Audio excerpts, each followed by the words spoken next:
Okay, today we're going to open up this hair dryer holder. So, I don't know about you, but like many women, I have a ton of products, and that makes it really, really difficult for me to keep things organized on my countertop. So, this is what this is for. It is made of acrylic, but the holders for the hot tools are metal.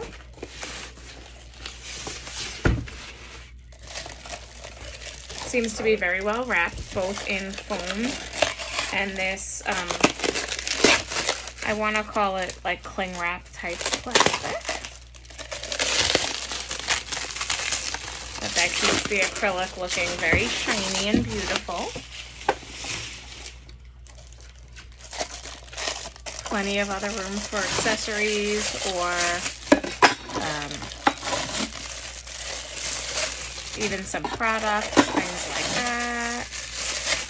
And each one of these cups appears to be a stainless steel type of metal. Really, really beautiful. It looks nice and sleek and clean.